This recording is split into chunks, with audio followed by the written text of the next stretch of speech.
مفتی طارق مسعود special علی رسولہ الکریم۔ اعتکاف کے حوالے سے کچھ فضائل اور مسائل آپ کے سامنے پیش کرنے ہیں۔ اعتکاف وہ عمل ہے جو رسول اللہ صلی اللہ علیہ وسلم نے پابندی سے فرمایا۔ جب آپ صلی اللہ علیہ وسلم کا آخری وقت تھا، عمر کا آخری حصہ تھا، تو اس میں آپ صلی اللہ علیہ وسلم پابندی سے اعتکاف فرمایا کرتے تھے۔ دنیا کی ہر قوم میں اعتکاف کی عبادت رہی ہے۔ جو بت پرست لوگ ہوتے تھے وہ فَنَظَلُّ لَهَا عَاكِفِينَ، قرآن کہتا ہے کہ وہ بھی بتوں کے سامنے جو ہے وہ ادب سے اور اس خاص قسم کی ہیئت بنا کے بیٹھ جایا کرتے تھے۔ تو جب اسلام دنیا میں آیا تو اسلام نے ہمیں بتایا کہ ہم نے اگر عبادت کے لیے اپنے آپ کو باؤنڈ کرنا ہے تو ہم صرف اللہ کے لیے کر سکتے ہیں اپنے آپ کو باؤنڈ، اور وہ بھی مسجد کے اندر۔ تو نبی صلی اللہ علیہ وسلم نے مسجد میں اعتکاف فرمایا۔ اس وقت سے لے کے آج تک امت آپ صلی اللہ علیہ وسلم کے اس عمل کو فالو کر رہی ہے۔ اس کی فضیلت کیا ہے؟ رسول اللہ صلی اللہ علیہ وسلم نے فرمایا ایک دن کا اعتکاف، بشرطے کے اخلاص کے ساتھ ہو، ایک دن کا اعتکاف آپ نے فرمایا انسان کو جہنم کی آگ سے ایسے دور کر دیتا ہے جیسے زمین اور آسمان کا جیسے فاصلہ ہے۔ تو اس عبادت کا بنیادی مقصد یہ ہے کہ انسان پورے سال دنیا کے کاموں میں مشغول رہتا ہے، وہ سال میں کچھ دن اللہ کے لیے نکالے۔ جیسے کوئی شخص ہجرت کرتا ہے اللہ کے لیے، اپنے گھر بار کو چھوڑتا ہے، تو معتکف بھی ایک نوعیت کی ہجرت کرتا ہے۔ وہ اپنے بیوی بچوں کو، اپنے اہل و عیال کو، اپنے رشتہ داروں کو چھوڑ چھاڑ کے اللہ کی گھر میں اور مسجد میں آ کے وہ پڑ جاتا ہے۔ تو اللہ کو یہ عمل بہت محبوب لگتا ہے کہ اتنی مصروفیتوں میں جب لوگ دنیا کی گہما گہمیوں میں مبتلا ہیں، کوئی شخص میری خاطر سب کچھ چھوڑ چھاڑ کے میرے گھر میں آ کے پڑ جاتا ہے کہ اللہ جب تک تو مجھے معاف نہیں کرے گا، جب تک تو مجھے سیدھے راستے پہ چلنے کی توفیق نہیں عطا فرمائے گا، گویا میں تیرا در چھوڑوں گا نہیں۔ تو اللہ کو یہ عمل بہت محبوب ہے، اور پچھلی امتوں میں بھی کسی نہ کسی درجے میں یہ عمل مختلف شکلوں میں مشروع رہا ہے۔ آپ صلی اللہ علیہ وسلم نے اس کی فضیلت بھی بیان کی، اور فقہاء کرام نے قرآن و سنت ہی سے اعتکاف کے مسائل بھی نکالے۔ تو اعتکاف کی سب سے بڑی فضیلت کیا ہے؟ ایک تو وہ فضیلت کہ جو حدیث میں بیان کی کہ مشرق اور مغرب میں جو فاصلہ اور آسمان اور زمین میں جو فاصلہ ہے، اتنا اللہ تعالیٰ جہنم کی آگ سے انسان کو دور کر دیتے ہیں۔ دوسری فضیلت اعتکاف کی کہ اس میں ہم آپ صلی اللہ علیہ وسلم کی ایک سنت کو فالو کر رہے ہوتے ہیں، جو کام نبی نے کیا ہم وہ کر رہے ہوتے ہیں۔ اور قرآن کہتا ہے لَقَدْ كَانَ لَكُمْ فِي رَسُولِ اللَّهِ أُسْوَةٌ حَسَنَةٌ، تمہارے لیے محمد صلی اللہ علیہ وسلم کے عمل میں اسوہ حسنہ، ایک اچھا نمونہ ہے، جیسے انہوں نے زندگی گزاری تم بھی ایسا کرو۔ تو نبی صلی اللہ علیہ وسلم کی سنت اس سے زندہ ہوتی ہے۔ دوسری فضیلت، تیسرا فائدہ اعتکاف میں کیا ہوتا ہے کہ آپ 10 دن جب مسجد کے ماحول میں گزارتے ہیں، مسجد کی ایک روحانیت ہوتی ہے، مسجد گناہوں سے پاک جگہ ہے، تو اس کچھ بھی نہ کریں، اس روحانیت کے اثرات آپ کے دل کے اندر جذب ہوتے ہیں، لاشعوری طور پر آپ کا دل اندر سے تبدیل ہوتا ہے۔ یہ اعتکاف کا تیسرا فائدہ۔ چوتھا فائدہ، آپ کو 10 دنوں تک باجماعت نماز پڑھنے کی توفیق ملتی ہے، آپ کو مسجد میں عبادت کی توفیق ملتی ہے، فارغ علماء کے بیانات سننے کی آپ کو توفیق ملتی ہے۔ یہ ایک بہت بڑا فائدہ ہے اعتکاف کا۔ اور سب سے بڑا فائدہ کیا، جو حدیث میں بھی منقول ہے، اور آپ صلی اللہ علیہ وسلم نے اعتکاف کی مشروعیت کی ایک وجہ یہ بھی بیان کی ہے کہ اس سے انسان کو لیلۃ القدر نصیب ہوتی ہے۔ آپ صلی اللہ علیہ وسلم لیلۃ القدر کی رات کی تلاش میں بھی اعتکاف فرمایا کرتے تھے، 10 دنوں کے لیے مسجد میں آ کے بیٹھ جایا کرتے تھے۔ تو معتکف کو یقینی طور پر لیلۃ القدر کی رات ملتی ہے۔ بالفرض اگر وہ سوتے ہوئے میں بھی لیلۃ القدر کی رات گزر جائے اور اس سے عبادت نہ ہو سکے، تو کم از کم اعتکاف والی عبادت تو اس کو لیلۃ القدر میں ملے گی۔ وہ قیامت کے دن یہ تو کہہ سکتا ہے اے اللہ لیلۃ القدر کی رات میں نے کوئی عبادت نہیں کی، لیکن اعتکاف والی عبادت مجھ سے ہوئی ہے، اس لیے کہ میں مسجد کے اندر موجود تھا۔ تو اعتکاف والے حضرات کو چاہیے کہ اعتکاف میں اگر آپ کچھ نہیں بھی کرتے، صرف فرض نماز پر اکتفا کرتے ہیں، تو آپ کو اعتکاف کا پھر بھی ثواب ملے گا۔ لیکن یہ جب اللہ کی طرف سے اتنا بہترین پیکیج آپ کو ملا ہوا ہے، آپ فارغ بھی ہیں، رمضان کا آخری عشرہ بھی ہے، اپنے آپ کو آپ نے باؤنڈ کیا ہوا ہے مسجد میں، تو سو کے یہ وقت گزار دینا یہ بہت بڑے اجر سے محرومی کا ذریعہ ہے۔ اس لیے معتکف کو اپنا وقت زیادہ سے زیادہ عبادت میں، تلاوت میں، نماز میں، دعاؤں میں لگانا چاہیے۔ اعتکاف میں انسان کی دعائیں بہت قبول ہوتی ہیں۔ تو رات کا آخری حصہ بھی ہو، اور رمضان کا آخری عشرہ بھی ہو، اور اعتکاف کی حالت بھی ہو، تو اتنے یعنی دعا کی قبولیت کا اس سے بڑا سبب کوئی ہو نہیں سکتا۔ تو معتکفین حضرات کو راتوں کے آخری حصے میں دعاؤں کا بہت زیادہ اہتمام کرنا چاہیے، اور معتکف کو چاہیے کہ رمضان کا یہ جو آخری عشرہ آپ نے اعتکاف کے لیے سلیکٹ کیا ہے، تو اس میں صرف اعتکاف برائے اعتکاف نہ ہو، بلکہ یہ ایک ورکشاپ ہونی چاہیے جس میں آپ یہ نیت کریں کہ میں جب مسجد سے نکلوں گا تو میں مکمل چینج ہو چکا ہوں گا۔ اگر آپ کی داڑھی نہیں ہے، آپ اعتکاف میں نیت کریں میں داڑھی کٹانے سے توبہ کروں گا۔ اگر آپ سود کھاتے ہیں، آپ نیت کریں میں 10 دن ایسے گزاروں گا کہ جب میں باہر نکلوں تو میں سود سے توبہ کر چکا ہوں۔ اگر بد نظری کی عادت ہے، آپ 10 دن اعتکاف میں اللہ سے دعا مانگیں کہ مجھ سے بد نظری چھوٹ جائے، اور یہ نیت کریں کہ میں اعتکاف میں نکلنے سے پہلے اعتکاف سے نکلنے سے پہلے اس لعنت سے توبہ کر چکا ہوں گا۔ اگر آپ کو دھوکہ دینے کی عادت ہے، بد اخلاقی کی عادت ہے، ماں باپ کا دل دکھانے کی عادت ہے، بیوی کا حقوق نہیں ادا کر رہے، بچوں کے ساتھ رحمت والا معاملہ نہیں کر رہے، اخلاق خراب ہے آپ کے، ان تمام بیماریوں سے اور ان تمام گناہوں سے توبہ کا فیصلہ کریں۔ بلکہ میں تو یہاں تک معتکفین کو کہتا ہوں، جو میں نے علماء سے سنا ہے، کہ اعتکاف میں جس دن بیٹھیں سب سے پہلا کام آپ یہ کریں کہ اپنے گناہوں کی ایک لسٹ بنا لیں کہ بھئی میرے اندر یہ گناہ ہے، نماز قضا کر دیتا ہوں، میں شراب پیتا ہوں، میں بد نظری کرتا ہوں، یا میں اللہ نہ کرے اور کوئی بڑا جرم کر رہا ہوں، تو سارے جرائم کی لسٹ بنائیں، اور پھر آپ یہ نیت کریں اور وہ پرچی اللہ کے سامنے دعا میں رکھا کریں، اللہ یہ میرے جرائم ہے تو مجھے ان سے توبہ کرنے کی توفیق دے دے۔ تو پھر وہ اعتکاف حقیقت میں آپ کا اعتکاف بنے گا۔ اور میں نے اپنی زندگی میں دیکھا ہے کہ جنہوں نے صحیح طرح سے اعتکاف کیا ان کی زندگیاں ہمیشہ کے لیے تبدیل ہو گئیں۔ اکثر توبہ کرنے والے وہ ہوتے ہیں جو اعتکاف میں جا کر ان کو توبہ کی توفیق ملتی ہے۔ تو یہ بہت بڑی عبادت ہے، اس کا اہتمام کرنا چاہیے۔ دوسری بات، پہلے دن سے اپنا عبادت کا کوئی اسکیجول بنا لینا چاہیے۔ ایسا نہ ہو کہ آپ آ کے بیٹھ گئے، اب سوچنے میں 3 دن گزار دیں گے کہ آپ نے کرنا کیا ہے۔ تو اپنا ایک اسکیجول بنائیں کہ بھئی تہجد کتنی، تراویح کی تو پابندی کرنی ہے، تہجد کتنی پڑھنی ہے، اور کتنے پارے اس میں پڑھنے ہیں، یا کتنی مقدار میں تلاوت اس میں کرنی ہے، تسبیحات کتنی کرنی ہے، کون سی کرنی ہے، دعا کس وقت مانگنی ہے، کتنی دیر مانگنی ہے۔ یہ پورا ایک اسکیجول پہلے سے ہونا چاہیے آپ کا۔ کھانے پینے کی ترتیب تو پہلے دن بن جاتی ہے کہ سحری کون لے کر آئے گا، افطاری کون لے کر آئے گا، اور رات کا کھانا کون لے کر آئے گا، اور چائے کب پینی اور کون کس وقت لے کر آئے گا، یہ تو ترتیبیں پوری بن جاتی ہیں۔ تو یہ تو آپ باہر بھی کر سکتے تھے یہ کام، اعتکاف تو عبادت کے لیے ہے۔ تو عبادت کی ترتیب بنانا یہ چائے اور کھانے پینے کی اور پکوڑے اور سموسوں کی ترتیب سے زیادہ ضروری ہے اعتکاف میں۔ تو شروع میں اس کا اسکیجول بنا لینا چاہیے۔ اس بارے میں کچھ مسائل بھی ہیں کہ اعتکاف کن چیزوں سے ٹوٹتا ہے۔ پہلی بات تو یہ ہے کہ اگر آپ کا روزہ ٹوٹ گیا تو اعتکاف بھی خود بخود ٹوٹ جائے گا۔ اعتکاف جب بھی ٹوٹے گا تو قضا 1 دن کی ہوتی ہے اس کی۔ جیسے کسی کا اعتکاف ٹوٹ گیا تو وہ اگلے ہی دن مغرب سے پہلے قضا کی نیت کر لے، اور یہ نیت کرے کہ میں جو آج اعتکاف ٹوٹا ہے اس کی میں قضا کر رہا ہوں، کیونکہ وہ سنت اعتکاف تو اب اس کا ختم ہو جائے گا۔ وہ ایک قضا اعتکاف کرے اور پھر آگے نفلی اعتکاف کی نیت سے مزید دن اگر باقی ہیں تو مسجد میں بیٹھ جائے،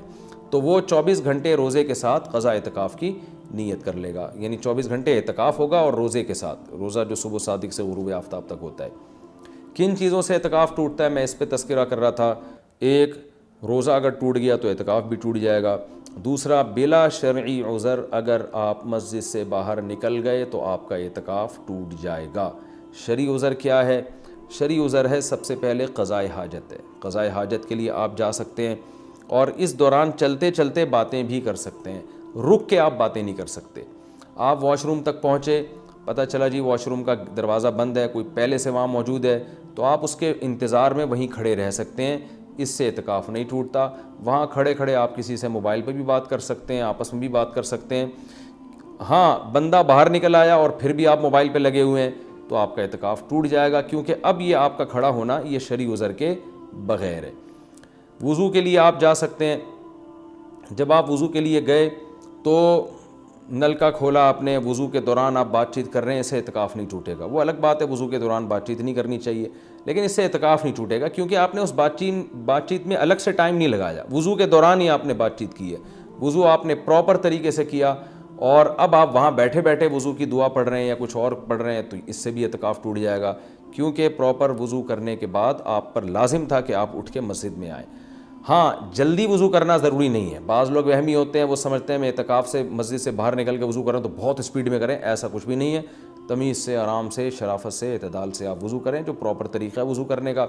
جب آپ وضو میں قلی کر رہے ہیں تو اس دوران آپ ٹوتھ پیسٹ یا برش بھی کر سکتے ہیں مسواک کی نیت سے۔ ہاں، وضو کرنے کے بعد الگ سے پھر یا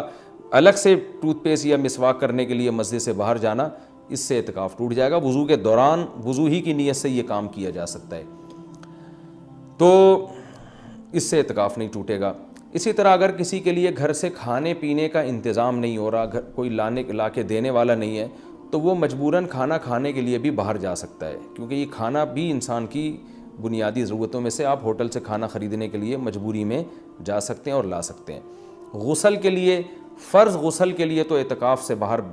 نکلنا بالکل جائز ہے۔ سنت غسل کے لیے جو راجح قول ہے، جو دلیل کے لحاظ سے قوی ہے، اس کے مطابق سنت غسل کے لیے آپ اعتکاف کے لیے مسجد سے باہر نہیں جا سکتے، چاہے وہ جمعہ کا دن ہو یا کوئی بھی دن ہو۔ راجح قول بہرحال جمہور کا قول یہی ہے، اگرچہ کچھ علماء دوسرے قول کے بھی قائل ہیں، لیکن جو راجح قول ہے، جو جمہور کا قول ہے، جس پہ فتویٰ اب تک دیا جاتا رہا ہے، وہ یہی ہے کہ آپ غسل نہیں کر سکتے۔ ہاں، یہ ضرور ہے کہ اگر آپ واش روم میں گئے اور وہاں کوئی غسل کا بھی انتظام ہے، جیسے اٹیچ باتھ روم ہوتے ہیں، تو جتنی دیر میں وضو کرنے میں ٹائم لگتا ہے، اتنی دیر میں آپ اگر غسل کر لیتے ہیں تو آپ کا اعتکاف نہیں ٹوٹے گا۔ اور ظاہر ہے یہ جب ہی ہوگا جب بغیر صابن کے آپ غسل کریں، جلدی جلدی کپڑے اتار کے بس پانی بہائیں، جتنی دیر میں وضو کرتے ہیں اتنی دیر میں،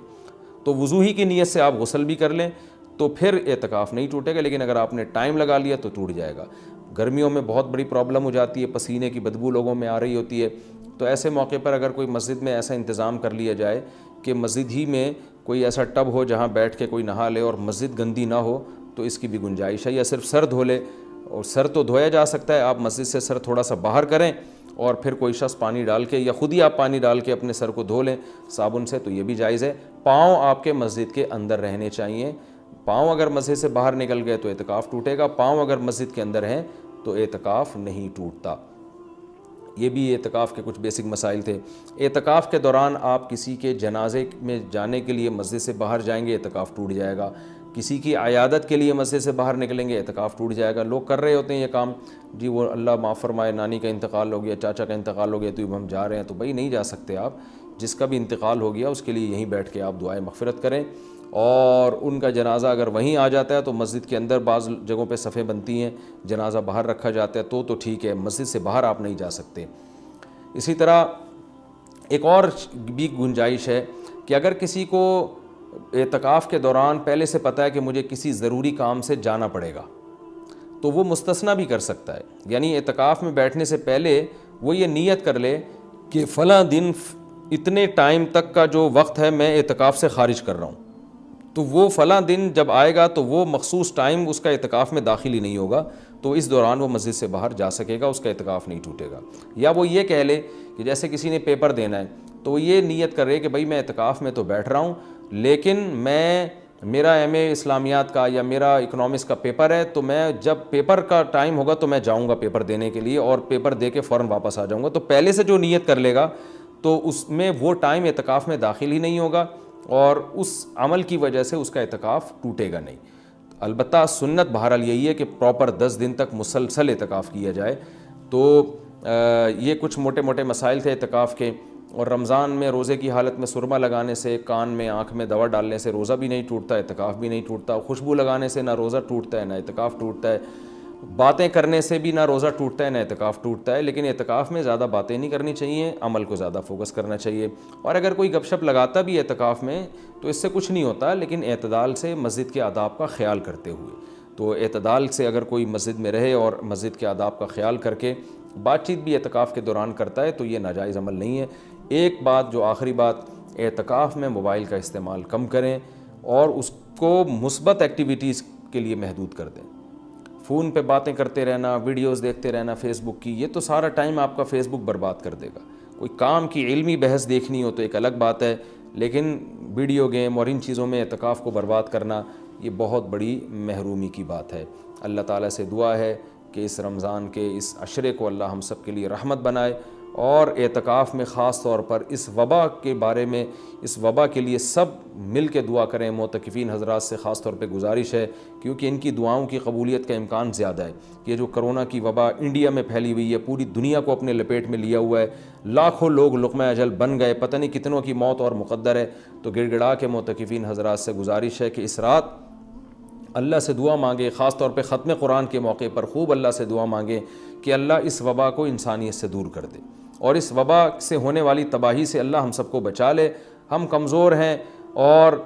ہمارے ایمان بھی کمزور، ہمارے جسم بھی کمزور، تو ہم صبر والی زندگی نہیں مانگتے کہ آزمائشیں آئیں اور صبر کریں، بلکہ ہم اللہ سے شکر والی زندگی مانگتے ہیں۔ اللہ تو ہمیں نعمتیں دے اور شکر کی توفیق دے۔ ہاں اگر کوئی مصیبت مقدر میں ہے ہی تو اللہ ہمیں صبر کی توفیق دے، لیکن اللہ ہم سے مصیبتوں کو دور کر لے۔ خواتین کے گھروں میں اعتکاف سے متعلق مسائل میں انشاءاللہ آج مختصر الفاظ میں بیان کروں گا،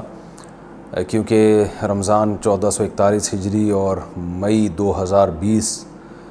کا اعتکاف شروع ہونے والا ہے، تو خیال ہوا کہ اس بارے میں کچھ اہم مسائل بیان کر دیے جائیں۔ سب سے پہلے تو یہ بڑا اختلافی مسئلہ چلتا ہے کہ خواتین کے لیے گھر میں اعتکاف کرنا جائز بھی ہے یا نہیں ہے، تو اس اختلاف کو بھی میں بہت ہی مختصر انداز میں بیان کروں گا۔ بہت سے فقہا کے نزدیک خواتین کے لیے گھر میں اعتکاف جائز نہیں ہے، اور ان کی دلیل قرآن کی یہ آیت ہے وَأَنْتُمْ عَاكِفُونَ فِي الْمَسَاجِدِ، کہ قرآن مسجدوں میں اعتکاف کا تذکرہ کرتا ہے، اور رسول اللہ صلی اللہ علیہ وسلم نے بھی ہمیشہ مسجد نبوی ہی میں اعتکاف کیا ہے۔ تو اور اس بارے میں ہمیں کوئی دلیل الگ سے نہیں ملتی کہ عورت جو ہے وہ گھر میں اعتکاف کرے گی اور مسجد میں اعتکاف اس کے لیے جائز نہیں ہے، ایسی کوئی دلیل نہیں ملتی۔ تو اس بیس پہ بہت سے فقہا اس طرف گئے ہیں کہ عورت کے لیے گھر میں اعتکاف کرنا جائز نہیں ہے، اور یہ بھی ایک مضبوط مذہب ہے، اس کو بالکل کالعدم قرار دینا ٹھیک نہیں ہے۔ لیکن حنفیہ اس طرف گئے ہیں، جو فقہائے حنفیہ ہیں وہ اس طرف گئے ہیں کہ عورت کے لیے مسجد میں اعتکاف اگر وہ کرے گی ہو تو جائے گا،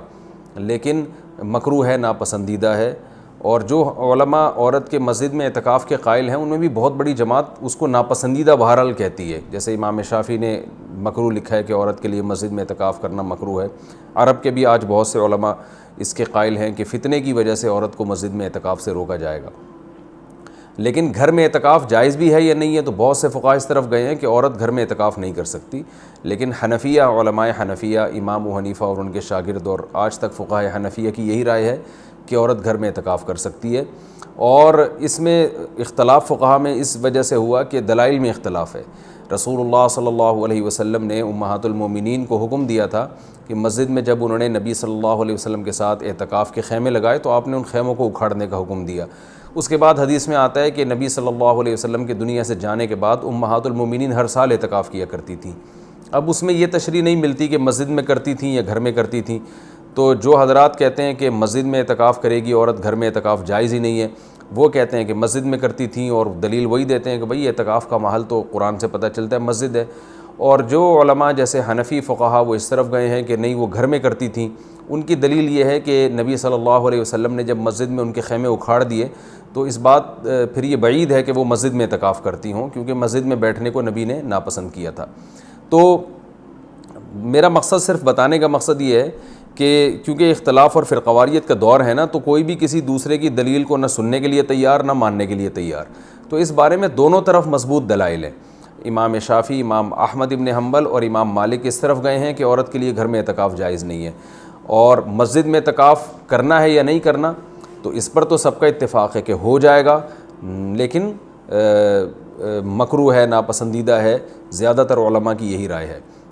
اور گھر میں اعتکاف ہوگا یا نہیں ہوگا، تو تینوں ائمہ کی رائے ہے کہ گھر میں اعتکاف عورت کے لیے جائز نہیں ہے، لیکن امام حنیفہ کی رائے ہے کہ جائز ہے۔ تو اختلافی مسئلہ ہے فقہا میں، اور جب مجتہدین میں کسی مسئلے میں اختلاف ہو جائے اور نصوص سے ہمیں کسی ایک طرف یقینی دلائل نہ مل رہے ہوں، تو اس میں اعتدال کا راستہ ہی اختیار کرنا چاہیے۔ آپ کسی بھی رائے کو فالو کریں، مگر دوسرے کو یہ نہ کہیں کہ یہ قرآن و سنت سے بالکل 100% متصادم ہے، یہ نہیں کہا جا سکتا۔ عبداللہ بن عباس رضی اللہ تعالیٰ عنہ سے مروی ہے کہ آپ نے مسجد میں اعتکاف کو بدعت قرار دیا،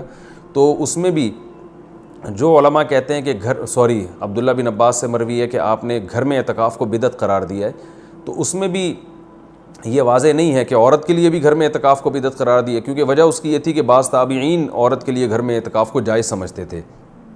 تو عین ممکن ہے کہ عبداللہ بن عباس کا مقصد ان لوگوں پہ رد کرنا ہو کہ جن لوگوں نے مردوں کے لیے گھر میں اعتکاف کو جائز کر دیا، ان کے عمل کو بدعت قرار دے رہے ہو۔ بہرحال مختصر میں جو خلاصہ میری بحث کا یہی ہے کہ دونوں طرف دلائل ہیں، اور دونوں طرف کسی بھی رائے کو آپ ایسے نہیں کہہ سکتے کہ بس یہی عین قرآن و سنت ہے اور باقی سراسر گمراہی ہے۔ کسی بھی کی بھی کوئی رائے ہو، کسی کی وہ اپنی رائے کو بیان کر سکتا ہے۔ تو ہمارے ہاں بر صغیر میں چونکہ فقہ حنفی کو فالو کیا جاتا ہے، تو اس لیے خواتین مسجدوں میں گھر میں بہت بڑی تعداد میں اعتکاف کرتی ہیں، تو اس لیے میں نے سوچا کہ میں گھر میں جو خواتین اعتکاف کریں گی ان کے مسائل میں بیان کر دوں، کیونکہ بہت زیادہ اس بارے میں سوالات پوچھے جاتے ہیں۔ جو خواتین گھر میں اعتکاف کریں گی وہ گھر میں ایک مخصوص کمرے کو جس میں عام طور پہ وہ نماز پڑھتی ہیں وہ خاص کر دیں، کیونکہ بہت سی خواتین یہ پوچھتی ہیں کہ ہم پورا گھر ہی اگر فرض کر لیں اعتکاف میں، تو میں ان سے کہتا ہوں پھر پورا محلہ ہی فرض کر لیں، تو اس میں کیا جا رہا ہے؟ تو ایسا نہیں ہوتا کہ پورا گھر یا پورا محلہ، اعتکاف کا ایک خاص مقصد ہوا کرتا ہے، وہ مقصد پورا گھر کو متعین کرنے سے حاصل نہیں ہوگا۔ تو ایک مخصوص کمرہ اپنے لیے متعین کر لیں، اور وہ کمرہ جس میں عام طور پہ وہ نماز پڑھتی ہیں۔ پھر اعتکاف کے مسائل وہی ہیں کہ اعتکاف کی حالت میں بلا ضرورت شدیدہ اس جگہ سے باہر نہیں جا سکتی، جو انسان کے ضروری حاجات ہیں ان کے لیے جا سکتی ہیں، قضاء حاجت کے لیے گھر اس کمرے سے باہر نکل سکتی ہیں، کھانا لینے کے لیے جیسے کھانا پہنچانے والا کوئی نہیں ہے تو کھانا لینے کے لیے بھی جا سکتی ہیں، اگر کھانا پکانے والا کوئی نہ ہو یا ہو مگر وہ پکانے کے لیے تیار نہ ہو تو کھانا پکانے کے لیے کچن میں بھی جا سکتی ہیں، پکائیں اور واپس اپنے کمرے میں لا کے کھائیں۔ اس کمرے میں جو شادی شدہ خواتین ہیں وہ شوہر بھی آ سکتا ہے اس کمرے میں، لیکن وہ خود باہر نہیں جا سکتی، لیکن میاں بیوی کے جو ازدواجی تعلقات ہوتے ہیں وہ اعتکاف کے دوران بالکل ناجائز ہیں، ان سے اعتکاف ٹوٹ جائے گا۔ تو اور بھی کوئی محرم رشتہ دار وہ اس کمرے میں ان سے آ کے ملاقات کر سکتے ہیں، بات چیت کر سکتے ہیں، لیکن وہ بلا ضرورت شدیدہ اس کمرے سے باہر نہیں جا سکتی، کمرے میں رہنا پڑے گا ان کو، اور اس میں وہ بات چیت بھی کر سکتی ہیں، اپنا کوئی دنیا کا کام بھی کر سکتی ہیں، کوئی سلائی کڑھائی بھی کر سکتی ہیں، اور اصل میں اعتکاف نام ہوتا ہے اپنے آپ کو باؤنڈ کر لینے کا، تو اللہ کے لیے آپ نے اپنے آپ کو باؤنڈ کر لیا ہے۔ اصل حکم تو یہی ہے کہ مسجدوں میں باؤنڈ کیا جائے، لیکن میں نے بتایا کہ اختلافی مسئلہ ہے، اس میں بعض فقہاء اس کے قائل ہیں کہ مسجدوں میں جانا چونکہ فتنے کا سبب ہے، اب عورت کو اگر اعتکاف کی اجازت نہ دی جائے تو وہ ہمیشہ کے لیے اعتکاف سے محروم ہو جائے گی، تو اس لیے انہوں نے یہ گنجائش دی ہے کہ وہ گھر میں اعتکاف کر سکتی ہے۔ تو اپنے آپ کو اس جگہ باؤنڈ کریں، زیادہ کوشش کریں کہ زیادہ سے زیادہ ٹائم ان کا عبادت میں گزرے، تو مجبوری کے تحت گھر سے باہر اس کمرے سے باہر نکلا جا سکتا ہے، اور اس کمرے میں کوئی بھی جا کے جو بھی محرم ہے ان کے پاس بیٹھ سکتا ہے، بات چیت کر سکتا ہے، بچے بھی آ سکتے ہیں وہاں پہ، ان بچوں کی کوئی خدمت کرنی ہو، جیسے ان کو کھلانا ہو، ان کو پڑھانا ہو، وہ اس کمرے میں بیٹھ کے خواتین کر سکتی ہیں جو اعتکاف میں بیٹھی ہوئی ہیں۔ اچھا، روزہ اعتکاف کے ساتھ ضروری ہے، اگر روزہ ٹوٹ گیا تو اعتکاف بھی ٹوٹ جائے گا، اس لیے جن خواتین کو اعتکاف کے ایام میں مینسز آ جاتے ہیں تو ان کا روزہ بھی ٹوٹے گا، ساتھ ساتھ اعتکاف بھی ٹوٹ جائے گا۔ تو خواتین جب 10 دن کا اعتکاف کریں تو اس بات کا اہتمام کریں، ان کو اپنی تاریخیں معلوم ہو اور ان کو یہ اطمینان ہو کہ ان 10 دنوں میں وہ پاکی کے ایام میں رہیں گی، ان کو جو مینسز ہیں وہ جاری نہیں ہوں گے، تو اس بات کا پہلے اہتمام کریں۔ جن خواتین کا یہ خیال ہے کہ ان کو مینسز آ سکتے ہیں وہ اعتکاف میں نہ بیٹھیں یا نفلی اعتکاف کر لیں۔ تو سنت اعتکاف کے لیے طہارت بھی شرط ہے، کیونکہ اس میں روزہ ضروری ہے سنت اعتکاف کے لیے، اور خوشبو کا استعمال کر سکتی ہیں اس دوران، اور جو ہے وہ کسی عالم کے بیان سن سکتی ہیں، کوئی دینی کلاسز لے سکتی ہیں، اور اس میں جو ہے وہ فون پہ بات کر سکتی ہیں، تو یہ تمام چیزیں جائز ہیں۔ لیکن اعتکاف کا پورا مقصد جبھی حاصل ہوگا جب عبادت زیادہ سے زیادہ کی جائے، لہذا خواتین جو بھی گھر میں اعتکاف کریں گی ان کو اپنا پوری ترتیب اور شیڈول بنانا چاہیے، صبح و شام کی تسبیحات، تلاوت، اور زیادہ سے زیادہ عبادت، اور لیلۃ القدر کا حصول، اور گناہوں سے توبہ۔ رمضان کا جو مقصد ہے، اعتکاف کا جو بنیادی مقصد ہے وہ کیا ہے کہ آپ کی حالت چینج ہو جائے، آپ کو گناہوں سے توبہ کی توفیق مل جائے، تو یہ سب کام کا اہتمام کرنا چاہیے۔ اور مرد جو مسجد میں اعتکاف میں بیٹھیں گے ان کے بھی وہی مسائل ہیں جو خواتین کے ہیں کہ مسجد سے باہر نہیں وہ جا سکتے، مسجد کے اندر رہ کے جو بھی جائز کام ہے وہ کر سکتے ہیں، اس میں اگر کوئی اپنی پڑھائی کرنا چاہیں تو پڑھائی بھی کر سکتے ہیں، اس میں اصل تو یہ ہے کہ عبادت کریں جس کے لیے آپ بیٹھیں یہاں پہ، لیکن جائز کام جتنے بھی ہیں جو مسجد کے آداب کے خلاف نہ ہوں وہ بھی اعتکاف میں کیے جا سکتے ہیں، اس میں کوئی حرج نہیں ہے۔ نیال صاحب کراچی سے پوچھ رہے ہیں، میں نے 5 سال پہلے رمضان کا اعتکاف کیا تھا، لا علمی میں مؤذن کے کمرے میں جا کر اذان دے دی تھی. اس وقت کسی نے نہیں بتایا کہ اعتکاف اس عمل سے ٹوٹ جاتا ہے. مجھے اس کا علم ہوا تو میرے لیے کیا حکم ہے, اس کی تلافی کی کیا صورت ہوگی؟ اگر یہ جو مؤذن کا کمرہ ہے یہ مسجد سے باہر آتا ہے, آپ وہاں کی انتظامیہ سے پوچھ لیں, تو پھر آپ جب وہاں گئے تو اعتکاف ٹوٹ گیا. اعتکاف جب آپ کا ٹوٹا ہے تو آپ پر ایک دن کا اعتکاف واجب ہے قضا. تو آپ کسی بھی دن مسجد میں جائیں مغرب سے پہلے,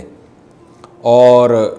پھر مغرب کی اذان ہوگی وہاں, یعنی اعتکاف کی نیت سے آپ مسجد میں داخل ہوں, اور پھر آپ اگلے دن مغرب کی نماز کے بعد نکل آئیں, یعنی 24 گھنٹے کا اعتکاف کریں, اور اس دن آپ روزہ بھی رکھیں, مسجد ہی میں سحری کر کے روزہ رکھیں, تو آپ کا روزہ بھی ہوگا اور وہ قضا اعتکاف کی نیت کر کے آپ داخل ہوں گے. تو یہ 24 گھنٹے جو آپ مسجد میں گزاریں گے تو ایک دن کی قضا جو آپ پر لازم تھی وہ اس طرح سے پوری ہو جائے گی, اس طرح سے اس کی تلافی ہو جائے گی. تو جس کا بھی اعتکاف رمضان کا ٹوٹتا ہے اس کی قضا کا یہی طریقہ ہے کہ وہ مغرب سے پہلے مسجد میں قضا کی نیت کرے اور روزہ بھی رکھے اگلے دن, اور مسجد میں ٹائم گزارنے کے بعد اعتکاف کی جو پابندیاں ان پر عمل کرے, اور پھر اگلے دن مغرب کی نماز پڑھ کے واپس نکل آئے.